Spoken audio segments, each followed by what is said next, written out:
Hi and welcome back everybody. Now that we've built the Raspberry Pi games console, it's time to make a game using Python with Pygame of course. I call this Brick Collider and it's based on the Breakout game which was designed by Steve Jobs and Steve Wozniak for Atari in 1975. It's an awesome game, of course. I'm using Notepad++ because I really like its simplicity. Okay then, right, time to make a game. Let's go.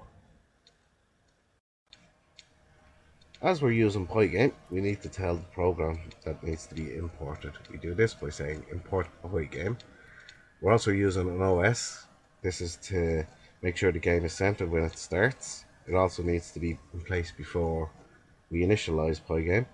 This is done by OS environment SDL underscore video centered in capitals, and that's all to equal 1. Now we can initialize Pygame with Pygame dot init brackets. We also want to set the screen size now. So I'm going to call it screen. Screen equals Pygame dot display dot set mode, and we're going to go 500 by 600 high. Also, we have a clock here which we're going to set later for a refresh rate every second, but that needs to be initialized. So I'm going to call it clock equals Pygame dot time dot clock in brackets. Okay, let's make sure now that this is working properly. Let's go save it. It saves onto my desktop, so I want to run it in the command line. So I select the file, shift and then right click. Go to open command window here. That'll do it. I now then type in the game that I just saved that I want to run is brick C and then just tab, and that'll select Python file and run it.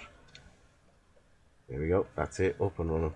It won't do much, it'll just open and close because it doesn't have the run routine at the moment yet. So let's go make that now. Okay, let's insert our running loop now. So start off, we need to say running equals true, and then we need to run a while loop.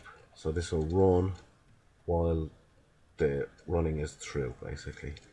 Okay, so we want to refresh the screen 60 times a second. 60 is fast enough for most screens anyway, and we can always change this value as we run through the game anyway later on.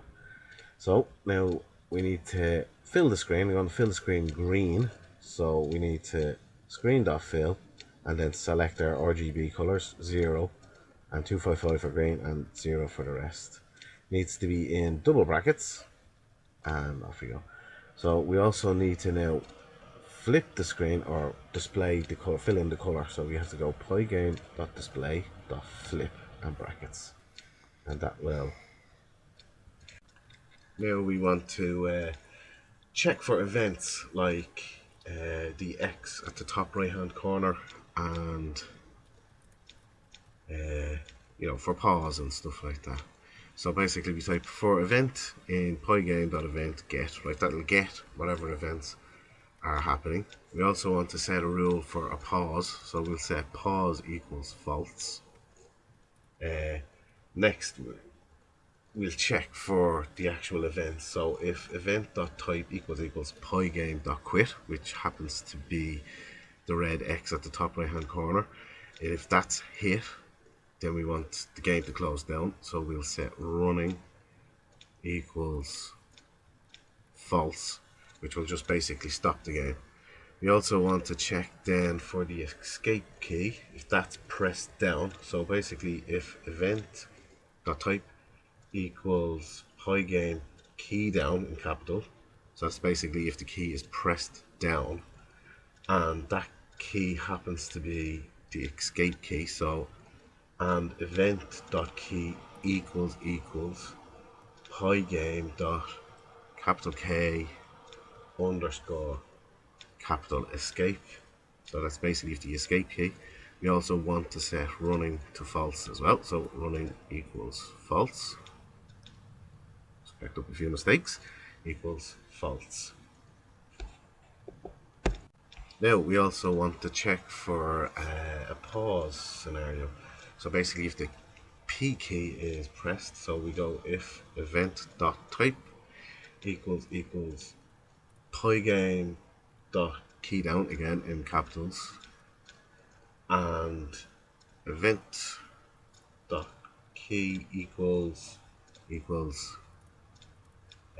Pygame dot capital K underscore P. So that basically means if the P key is pressed down, we want to set pause as true. So pause equals true. Now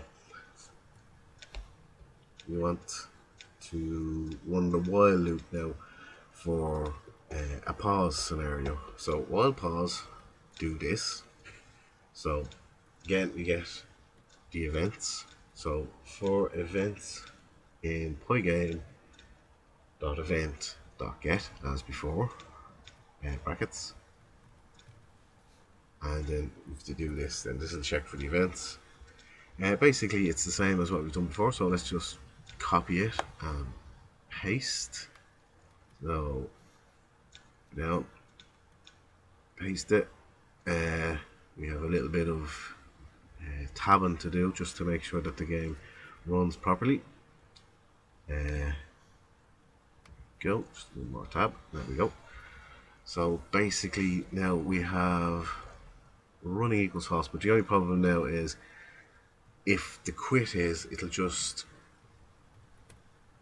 stay paused until you unpause it then. So we've got to change the pause defaults as well in these events, so then that it can end the running loop without staying paused. Okay, so then finally we change the very last pause into false as well. Okay, after saving it, let's run it and see how it goes. Back to the command window. Press up, type the game, press enter. Right, there we go, we're running. Let's just check that the X is working. There we go, grand, game stops. Let's check for the escape key now. There we go, perfect. Right, that's it then for this video. Thanks for watching. Coming up now, the next video will be adding the ball to the game. Right, talk to you again soon.